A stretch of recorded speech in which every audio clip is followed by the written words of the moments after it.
Assalamualaikum warahmatullahi wabarakatuh. Selamat siang Bapak Asep Rafiuddin, selaku dosen pengampu mata kuliah Perencanaan Sumber Daya Manusia. Perkenalkan, nama saya Siti Nur Fatihah. Saya di sini akan mempresentasikan hasil kerja saya untuk memenuhi tugas UAS mata kuliah Perencanaan Sumber Daya Manusia. Oke, baik. Di sini saya akan membahas mengenai langkah-langkah perencanaan sumber daya manusia dan prosedur perencanaan sumber daya manusia. Nah, di sini ada langkah-langkah perencanaan sumber daya manusia. Nah, perencanaan sumber daya manusia ini merupakan proses sistematis untuk memastikan organisasi memiliki jumlah dan kualitas tenaga kerja yang sesuai dengan kebutuhan organisasi sekarang maupun masa depan. Nah, proses ini dilakukan melalui beberapa tahapan yang berkaitan. Nah, kemudian ada analisis tujuan dan strategi organisasi. Langkah pertama dalam perencanaan SDM adalah memahami tujuan, visi, dan strategi organisasi. Hal ini penting agar kebutuhan tenaga kerja dapat disesuaikan dengan arah perkembangan organisasi. Nah, jika strategi perusahaan berubah, maka kebutuhan tenaga kerja juga akan berubah. Nah, kemudian yang selanjutnya ada analisis kebutuhan tenaga kerja. Pada tahap ini, organisasi mengidentifikasi jumlah tenaga kerja yang dibutuhkan, jenis pekerjaan, serta kompetensi yang diperlukan untuk mencapai tujuan organisasi. Analisis ini biasanya mempertimbangkan perkembangan bisnis, teknologi, serta kondisi pasar tenaga kerja. Nah, kemudian ada analisis ketersediaan sumber daya manusia. Setelah mengetahui kebutuhan tenaga kerja, organisasi kemudian menganalisis ketersediaan SDM yang dimiliki saat ini.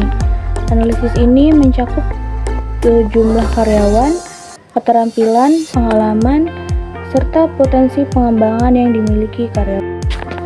Nah, lalu ada analisis kesenjangan sumber daya manusia. Tahap selanjutnya adalah membandingkan antara kebutuhan tenaga kerja dengan ketersediaan SDM yang ada. Jika terjadi kekurangan tenaga kerja, maka organisasi perlu melakukan rekrutmen sebaiknya. Jika terjadi kelebihan tenaga kerja, maka organisasi dapat melakukan distribusi atau pelatihan ulang. Nah, lalu di sini ada penyusunan strategi sumber daya manusia. Organisasi kemudian menyusun strategi untuk memenuhi kebutuhan SDM tersebut. Strategi ini dapat berupa perekrutan karyawan baru, pelatihan dan pengembangan karyawan, atau promosi jabatan dan perencanaan karir. Selanjutnya, implementasi program daya manusia.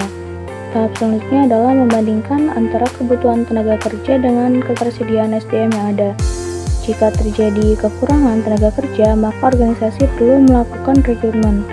Sebaliknya, jika terjadi kelebihan tenaga kerja, maka organisasi dapat melakukan distribusi atau pelatihan ulang. Nah, lalu ada evaluasi dan pengendalian sumber daya manusia. Tahap terakhir adalah melakukan evaluasi terhadap pelaksanaan perencanaan SDM. Evaluasi ini dilakukan untuk mengetahui apakah perencanaan tersebut sudah berjalan efektif dan sesuai dengan tujuan organisasi. Jika belum sesuai, maka perencanaan dapat diperbaiki atau disesuaikan kembali. Nah, lalu prosedur perencanaan sumber daya manusia. Prosedur perencanaan SDM merupakan langkah operasional yang dilakukan organisasi untuk merancang dan mengelola kebutuhan tenaga kerja secara sistematis agar selaras dengan tujuan organisasi. Lalu di sini ada mengidentifikasi kebutuhan manajemen sumber daya manusia. Organisasi terlebih dahulu menentukan jenis pekerjaan, jumlah tenaga kerja, serta kompetensi yang diperlukan untuk mendukung kegiatan operasional. Nah, lalu melakukan analisis pekerjaan. Analisis pekerjaan dilakukan untuk mengetahui tugas, tanggung jawab, serta kualifikasi yang diperlukan dalam suatu pekerjaan, sehingga organisasi dapat menentukan standar kompetensi yang dibutuhkan. Nah, lalu meramalkan kebutuhan tenaga kerja. Organisasi melakukan perkiraan terhadap kebutuhan tenaga kerja di masa depan berdasarkan perkembangan organisasi, perubahan teknologi, serta kondisi pasar tenaga kerja. Nah, lalu di sini juga ada menentukan sumber tenaga kerja. Di organisasi menentukan apakah kebutuhan tenaga kerja akan dipenuhi dari sumber internal, promosi atau mutasi, atau dari sumber eksternal melalui proses rekrut. Nah, selanjutnya ada menyusun program pengembangan sumber daya manusia. Program ini bertujuan untuk meningkatkan kemampuan dan keterampilan karyawan melalui pelatihan, pendidikan, serta pengembangan karir. Nah, selanjutnya di sini ada juga melakukan evaluasi perencanaan sumber daya manusia. Nah, proses terakhir adalah melakukan evaluasi terhadap seluruh program yang telah dijalankan untuk memastikan bahwa perencanaan SDM ini berjalan efektif dan mendukung pencapaian tujuan organisasi. Baik, karena pemaparan materi telah selesai, selanjutnya saya di sini akan menarik kesimpulan. Nah, kesimpulan pada materi hari ini yaitu perencanaan sumber daya manusia merupakan proses yang dilakukan organisasi untuk memastikan bahwa jumlah dan kualitas tenaga kerja yang sesuai dengan kebutuhan organisasi agar tujuan dapat tercapai secara efektif dan efisien. Proses ini melibatkan beberapa langkah penting seperti menganalisis tujuan organisasi, menentukan kebutuhan tenaga kerja, menilai ketersediaan SDM yang ada, serta membandingkan antara kebutuhan dan ketersediaan tenaga kerja. Nah, setelah itu, organisasi menyusun strategi untuk memenuhi kebutuhan tersebut melalui rekrutmen, pelatihan atau pengembangan karyawan, kemudian melaksanakan program yang telah direncanakan dan melakukan evaluasi.